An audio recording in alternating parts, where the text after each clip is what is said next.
the gentleman from Texas, Mr. Paul. Thank you, Mr. Chairman. Minute. In the last month, we have had a pretense of having a debate about Afghanistan, but unfortunately, it's not much of a debate. We're deciding whether or not to send 40 or 80,000 troops over to Afghanistan. We can't even decide where the front lines are. But the worst part of this is just deja vu again, all about going to war needlessly. The same arguments we used in going into war against Iraq, that is weapons of mass destruction and Al-Qaeda, scare the people.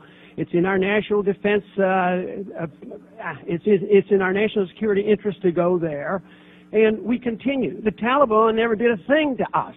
The Taliban, we were paying them money up until May of 2001. They're not capable, even if they wanted to, they're not capable of touching us.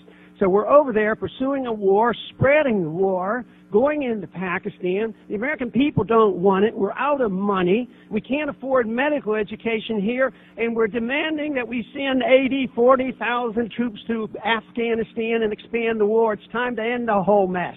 The time of the gentleman has expired. Time has expired, and the gentleman from Texas, Mr. Paul, is ready. Thank you, Mr. Chairman. It seems like we've had now a war going on for 8 years, into the 9th year, and from the discussion it looks like we're searching for a justification for it. What is the reason we're there? I think we got the cart before the horse. We've been fighting all this time, and it means that it isn't a management problem. It's a policy problem of how we got there, why we're there, and what we're doing. And besides, this type of debate about management, I can't imagine this type of debate going on in World War II. You know, we knew who the enemy was. We declared war. The president said he's the commander-in-chief, told the Congress what he needed. Now, that isn't an argument for the Congress not paying attention. It's an argument against the way we go to war. And it looks like we have accepted this notion that perpetual war leads to perpetual peace. And we satisfy the military-industrial complex and the special interests and all these motivations just to stay in war endlessly. But even these 8 years, I don't see where the success is. Men die. Thousands of Afghanistans are displaced and die. It cost $250 billion, and we're still finding out, you know, what are we there for? Oh, well, if the Taliban takes over, who we used to, you know, get along with quite well, if they take over, all of a sudden, Al-Qaeda is going to be there and there's going to be another 9/11.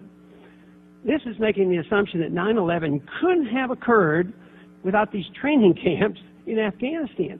Do you think those 19 guys went over there and did push-ups in those camps? There's no way. There's no way they were there doing those things. The report, when they studied 9/11, they said, well, there was a lot of planning going on in Germany, a lot of planning going on in Spain, and there were 15 of them were Afghans. I mean, if somebody really wanted to, I bet they could have talked the American people into bombing Saudi Arabia. I mean, 15 of them were Saudis. I imagine under those circumstances, the American people and the Congress could have been talked into bombing Saudi Arabia under those conditions. So I just don't see how we can continue to do this and come up with any sensible policy, because we never challenge, we never question whether preemptive war is a good strategy. And this is what this is all about. Preemptive war, starting wars, saying it's preventative. But this is a completely un-American approach to fighting wars, because under the original system, the people got behind the war, declared the war, knew who the enemy was, and we didn't come up with these strategies. Do we need 40,000 or 80,000 people? And who should we give the money to? Should we give it to this group? Why don't we ever ask the question? And this will be the question I'll leave with you.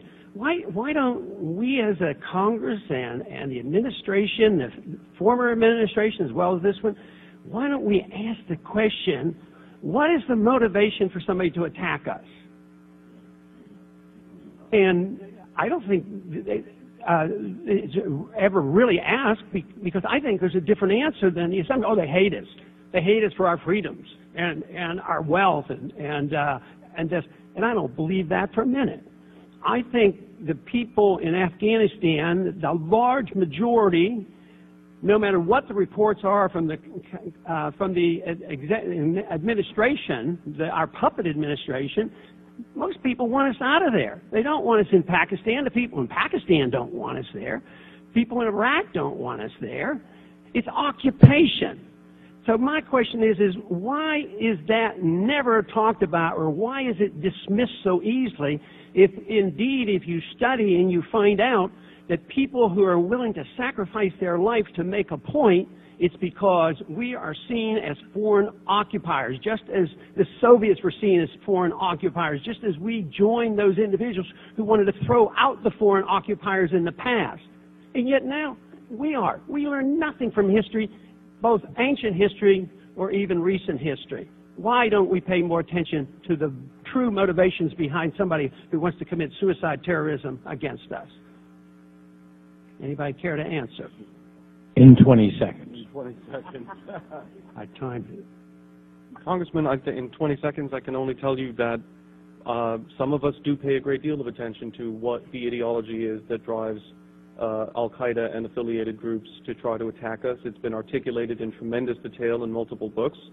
It goes beyond not liking us because of our wealth and a variety of other things, and it has to do with the struggle within Islam that they see us participating in, whether we are present there or not. It is a very, very sophisticated strategy. It is a very, very sophisticated ideology, and it is extremely clear on what their intentions are and why. Time of the gentleman has expired. The